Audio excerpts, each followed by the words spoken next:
फुटी प्रकरणाच्या निषेधार्थ सुरू असलेल्या आंदोलनाने आता अधिक तीव्र स्वरूप धारण केले।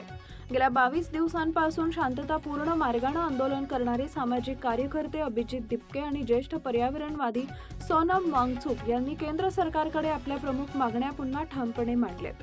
केंद्रीय शिक्षण मंत्री धर्मेंद्र प्रधान यांनी नैतिक जबाबदारी स्वीकारून राजीनामा द्यावा, तसेच नीट पेपर फुटीमुळे मानसिक तणावातून आत्महत्या केलेल्या विद्यार्थ्यांच्या कुटुंबियांना आर्थिक मदत व न्याय द्यावी अशी त्यांची मागणी आहे। या आंदोलनाच्या पार्श्वभूमीवर आज दिल्लीतील जंतर मंतर येथून आंदोलक विद्यार्थी संसद भवनाकडे मोर्चा काढणार असल्यानं राजधानीत मोठा पोलीस बंदोबस्त तैनात करण्यात आला होता।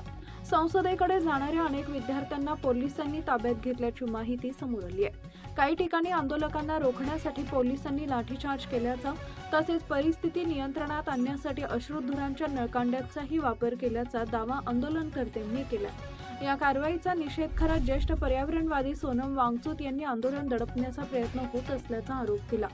सध्या दिल्लीतील सफदर जंग रुग्णालयात उपचार घेत असलेल्या वांगचुक यांनी उपोषणाच्या 23व्या दिवशी हस्तलिखित पत्राद्वारे आपली भूमिका स्पष्ट केली आहे। शांततापूर्ण आंदोलन करणाऱ्या विद्यार्थ्यांवर कारवाई होत असतानाही आपण उपोषण मागे घेणार नसून ते अधिक जोमाने सुरू ठेवणार असल्याचा निर्धार त्यांनी व्यक्त केलाय।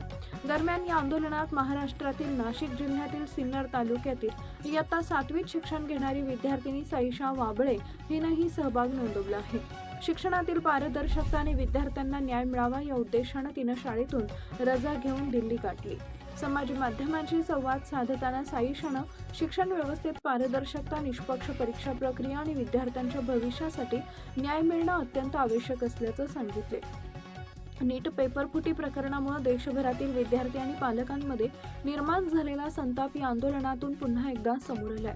आंदोलन तीव्र होत असताना केंद्र सरकार या मागण्यांवर कोणती भूमिका घेते याकडे संपूर्ण देशाचं लक्ष लागलंय। शिक्षण व्यवस्थेवरील विश्वास टिकवण्यासाठी पारदर्शक चौकशी, दोषींवर कठोर कारवाई आणि विद्यार्थ्यांना न्याय मिळणे आवश्यक असल्याची भावना व्यक्त केली जाते।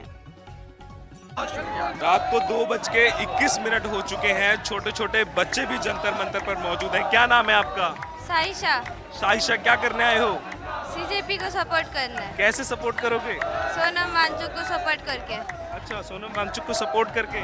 सुबह कल जाओगे संसद? जाओगे?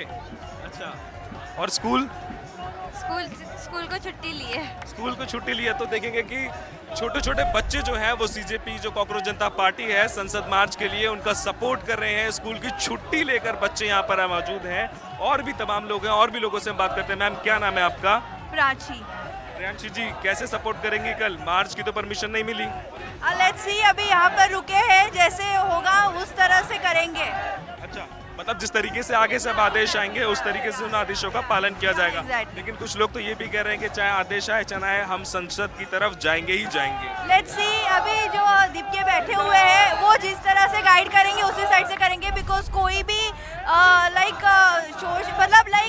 साइलेंटली फॉलो करना है, कुछ भी ऐसा नहीं करना है जिस वजह से इतनी दिन से जो कर रहे हैं उसका कुछ भी मतलब ये हो। लेकिन साइलेंटली तो जो चीजें फॉलो हो रही हैं वो तो 1 महीने से हो रही है। 1 महीने से भी सरकार के कान पर कोई जूं नहीं रेंग रहा है, ना तो उन्होंने कुछ कहा ना इस बारे में कुछ। और जबकि प्रधानमंत्री नरेंद्र मोदी ने धर्मेंद्र प्रधान की पीठ भी थपथपा दी है ना, लेकिन फिर भी कोई असर नहीं पड़ा। तो क्या लगता है आपको?